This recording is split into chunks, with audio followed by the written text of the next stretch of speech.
Hi guys, કેમ છો બધા? સો આજે આપણે વાત કરીશું જીપીએસસી મેન્સની. તો સૌથી પહેલાં તો ભાઈ હજી રિઝલ્ટ નથી આવ્યું, બરાબર.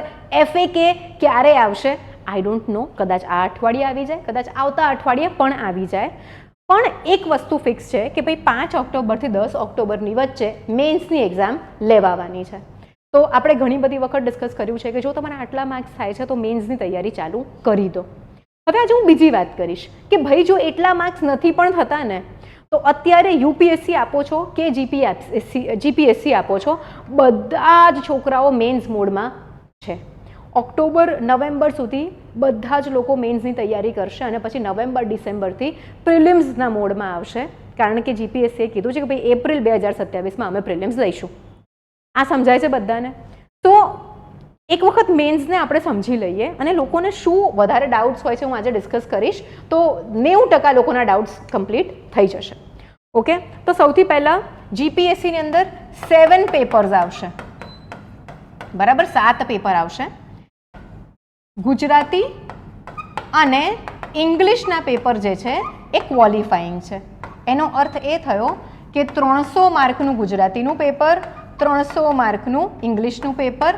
જો તમારા 75 માર્ક્સથી વધારે આવશે તો તમારા બીજા પેપર જે છે એ ચેક થશે અને તમને એમાં માર્ક્સ મળશે અને એનું રિઝલ્ટ પબ્લિશ થશે. તો ભાઈ આ તો ક્વોલિફાઈંગ પેપર્સ છે. હવે ઘણા બધા લોકો, ઇવન મેં આ પેપર્સને બહુ લાઇટલી લીધા હતા અને ઇનફેક્ટ અમારા તો વખતે ગુજરાતી અને ઇંગ્લિશના માર્ક્સ મેઇન ટોટલમાં કેલ્ક્યુલેટ થતા હતા. તો હું 150માંથી 35 માર્ક લઈને આવી હતી પહેલાં 2 વર્ષ, અને એટલે જ મારું ક્લિયર નહોતું થતું. લાસ્ટ યર પણ અમારી દિશા બેચ જે છે એમાં 1-2 છોકરાઓ ચોખ્ખું કહે છે કે મેમ ગુજરાતીમાં જ લોચો વાગ્યો લાગે છે. તો people who have studied in English medium, please Gujarati પર ફોકસ કરો, અને જે લોકો ગુજરાતી માધ્યમમાં ભણેલા છે પ્લીઝ ઇંગ્લિશ પર ફોકસ કરો. આ બંનેમાં 75 માર્ક્સ લાવવા પણ ડિફિકલ્ટ છે. આપણે 100 માર્ક્સ કે 150 માર્ક્સની વચ્ચે લાવવાનો એક ટાર્ગેટ લઈને ચાલીશું. ઓકે, હવે મેઇન બીજા પેપર્સની આપણે વાત કરીએ. Essay paper, then we have GS1, GS2, GS3 and GS4. Essay પેપરની અંદર હમણાં ટ્રેન્ડ એવો જોવા મળે છે કે હાલમાં જ 2-1 મહિના પહેલાં જીપીએસસીએ એસટીઆઈની મેન્સ એક્ઝામ લીધી હતી. એની અંદર એસે બધા ફિલોસોફિકલ પૂછ્યા હતા. તો યુપીએસસીની જેમ અહીંયા પણ 125 માર્કના 2 એસે પૂછાય છે, એટલે કે ભાઈ 250 માર્ક્સનું પેપર થયું. આમાં તમને કેટલા 12 to 15 પેજીસ આપશે GPSC, depending on their convenience. એ લોકોની કન્વિનિયન્સ એટલે શું સમજાવું છું આગળના પેજીસમાં, પેપરમાં પણ. હવે આપણે બીજું એક GS4નું વાત કરીએ તો ભાઈ એથિક્સ એટલે કે નીતિશાસ્ત્રનું પેપર થશે.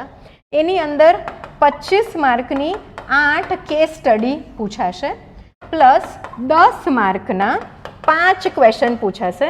આ બધા પેપર પણ 250 માર્ક્સના થશે, બરાબર. હવે આ જે 8 કેસ સ્ટડી પૂછાય છે 25 માર્કની, એમાં લાસ્ટ યર જીપીએસસીએ શું કર્યું હતું, અમુક કેસ સ્ટડીમાં 4 પેજીસ આપ્યા હતા ભરવા માટે અને અમુક કેસ સ્ટડીમાં 5 પેજીસ પણ આપ્યા હતા. તો જીપીએસસી કેવી રીતે કરે છે? જીપીએસસી શું કરશે, આટલી મોટી જે શીટ હોય ને આગળ પાછળ પ્રિન્ટ થશે અને એક શીટમાંથી 4 પેજ બનશે.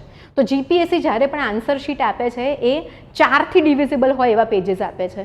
તો ભાઈ પેજીસ એડજસ્ટ કરવા માટે જીપીએસસી ક્યાંય પણ જગ્યાએ ક્વેશ્ચન પેપર જે છે નંબર ઓફ પેજીસ વધારી ઘટાડી શકે છે.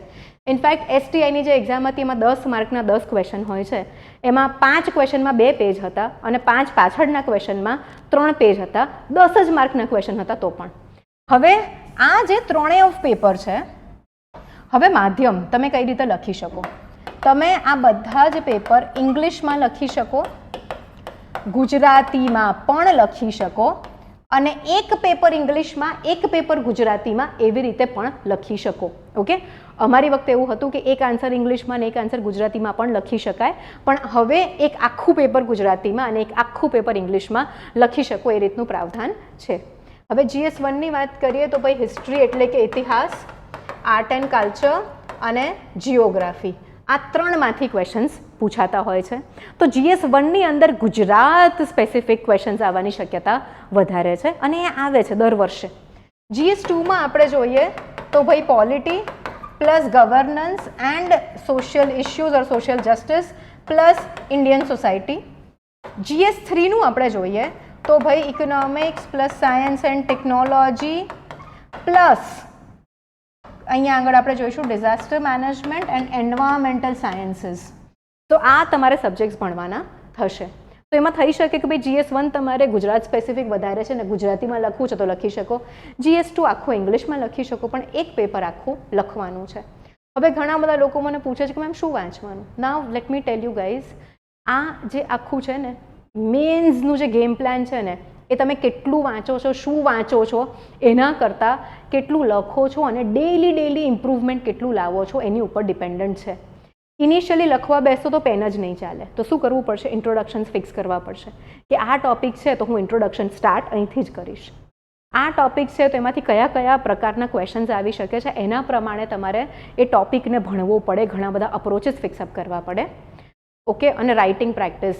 એથિક્સનું પેપર લાસ્ટ ટાઈમ પતાવતા છોકરાઓને આંખે પાણી આવી ગયા હતા અને એટલે જ અમે શું કરાવીએ છીએ, રોજ જે 5 થી 10 ક્વેશ્ચન હોમવર્કમાં આપીએ છીએ, જે પણ ક્લાસમાં ડિસ્કસ થયું હોય એનું, અને 45 પેપર્સ લખાવીએ છીએ. ત્યારે અમારા છોકરાઓના પેપર્સ કમ્પ્લીટ થયા હતા.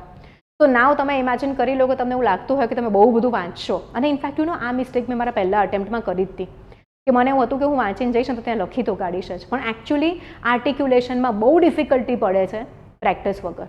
તો તમે જે પણ કરો છો બરાબર, આ તારીખ પહેલાં તમારે એકદમ રેડી થઈ જવાનું છે. એકદમ એટલે એકદમ તમારું બધું જ પેપર પ્રેક્ટિસ થયેલી હોવી જોઈએ, તમે પેપર પતાવી શકો એ રીતે, અને પણ પ્રેઝન્ટેશનનું ધ્યાન રાખીને, એનરિચમેન્ટ એટલે કે ડેટા, એક્ઝામ્પલ્સ, ફેક્ટ્સ મૂકીને. ઓકે, સો ગાઈઝ બેસી જાઓ લખવા, મંડી પડો લખવા. અને હવે એથિક્સના પેપરમાં કેવી રીતે ભણવાનું, શું વાંચવાનું નીતિશાસ્ત્રમાં, એવો ક્વેશ્ચન ઘણો આવતો હોય છે. તો ભાઈ નીતિશાસ્ત્રનું પેપર જે છે એ હસમુખ પટેલ સર પણ કહે છે અને હું પણ કહું છું કે એકચ્યુઅલી પેપર એવા કાઢવામાં આવે છે કે તમે કંઈ પણ ન વાંચ્યું હોય ને પણ તમે તમારા આખા જીવનમાં કેટલું એથિકલ વેલ્યુઝ, મોરલ વેલ્યુઝને એડહર કર્યું છે, કેટલા નૈતિક ધોરણોને વળગીને રહ્યા છો, એની ઉપરથી પણ તમે કરી શકો છો. પણ હા, પ્રેક્ટિસ તો કરવી જ પડશે, કારણ કે એક કેસ સ્ટડી વાંચવી અને પછી 5 પાના લખવા, એવી 8 કેસ સ્ટડી લખવી અને પછી પાછા ક્વેશ્ચન્સ બી લખવા લેન્ધી થઈ જશે. અહીંયા આગળ તમને 15 માર્કના 10 ક્વેશ્ચન્સ મળશે અને 20 માર્કના 5 ક્વેશ્ચન્સ મળશે. અહીંયા 2 પેજીસ મોટા ભાગે આપવામાં આવે છે અને અહીંયા 3 પેજીસ. તો ઘણી બધી વખત એવું થશે કે ભાઈ ક્વેશ્ચન જે છે એ બહુ નાનો છે અને 3 પેજ જેટલું કન્ટેન્ટ નથી, આપણે એડિશનલ કમ્પોનન્ટ્સ પણ અંદર એડ કરવા પડશે અને આ બધું જ છોકરાઓ પ્રેક્ટિસથી આવશે. તો please don't waste your time વારે વારે આયોગની વેબસાઇટ ચેક કરીને કે રિઝલ્ટ આવ્યું. રિઝલ્ટ જે પણ હોય એટલું એક નક્કી કરી લો કે ભાઈ ઓક્ટોબર સુધી અમે મેન્સની તૈયારી કરીશું. જાતે પણ કરી શકો છો અને અમે પણ અહીંયા છીએ, કરાવીએ છીએ. મેં પોતે જાતે જ કરી હતી, પણ મેં મારી પ્રિપેરેશનમાં જે ઇશ્યુઝ ફેસ કર્યા, જે પિટફોલ્સ ફેસ કર્યા, જેના કારણે ભાઈ મને 4થો અટેમ્પ્ટ લાગ્યો 9th રેન્ક લાવતા, એ બધા જ ઇશ્યુઝ અહીંયા અમે બ્રિજ કરી નાખ્યા છે. ઓકે, સો આ બેઝિક તમારી ઇન્ફોર્મેશન થઈ ગઈ. જો તમને વધારે માહિતી જોઈએ છે તો 7011902060 પર કોલ કરી શકો છો. ખાલી ગાઈડન્સ જોઈતું હોય તો પણ કરી શકો છો. We are always here to help you. પણ ઓફિસ અવર્સનું ધ્યાન રાખજો. આજે ઓફિસ અવર્સ પતી ગયા છે.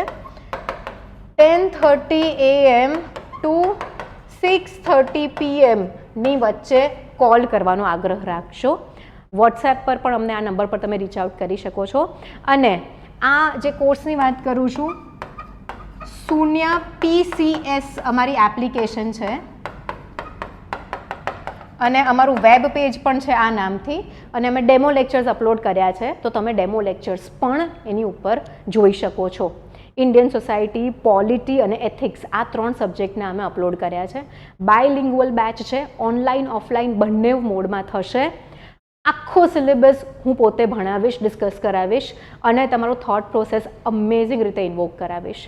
So thank you very much. C you સૂન. આપણે બધા એક પ્લાન બનાવવાનો છે કે ઇન્ડિયન સોસાયટીને આ બધું કેવી રીતે મેમ ટેકલ કરવું. ટ્રાય કરું છું થોડોક ટાઈમ કાઢીને થોડીક તમારી સાથે ઓર ડિટેલમાં વાતચીત કરું મેન્સ વિશે. But till then see you guys. મહેનત કરો, લખતા રહો, ભણતા રહો. And thank you very much for listening to me.